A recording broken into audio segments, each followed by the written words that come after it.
จอลจอลบอกមកពីទឹងដៅខាងណា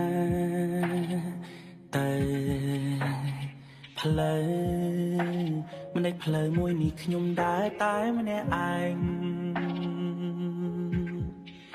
កាលចាប់ផ្ដើមមើលទៅដូចអង្គចាប្រាថ្នាឲ្យដល់ថ្ងៃមុខត្រាប់តែពេលនឹងបេះដូងរំអុកធ្វើឲ្យគេបានកិច្ចកាយផ្លាំងបដូរមិនដូចមុនឈឺពេលខ្ញុំប្រាប់ថាខ្ញុំជឿគេធ្វើមិនលឺវាគឺរឿងដែលអាចត្រង់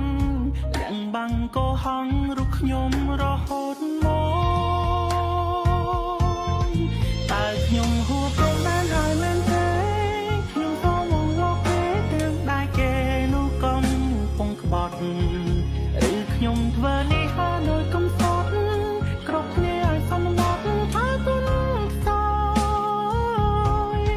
ជាមនុស្សប្រុសម្នាក់ដែលធ្លាប់នឹងង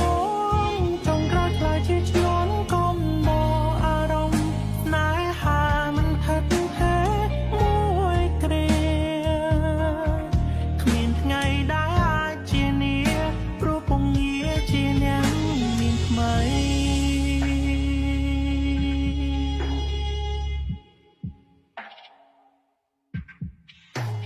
ដងហើមផ្សើមដល់បេះដូងរងនៃការឈឺចាប់ខ្លាំងតតាំងថារឿងទាំងអង្គនោះគ្រាន់តែលេងសើគេហាក់ដូចគ្មានធម៌មេត្តាសន្យាបានត្រឹមតែមាត់ចុងក្រោយខ្ញុំនៅតែជាអ្នកខាត់ជាមួយទឹកភ្នែកស្រក់ហូរមកយ៉ាងរលែងឈឺពេលខ្ញុំប្រាប់ថាខ្ញុំជឿគេធ្វើមិនលឺវាគឺ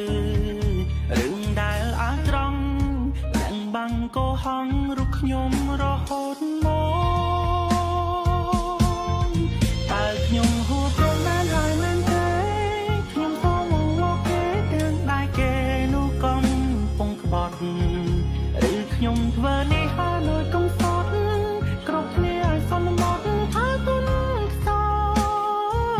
យជាមនុស្សប្រុសម្នាក់ដែលធ្លាប់នឹងងចង់ក្រោយខ្លាចជាឈ្នន់កុំមកអារម្មណ៍ស្នេហាមិនហិតទេមួយគ្រាគ្មានថ្ងៃដែលអាចជានាព្រោះពងងារជាអ្នកមានថ្មី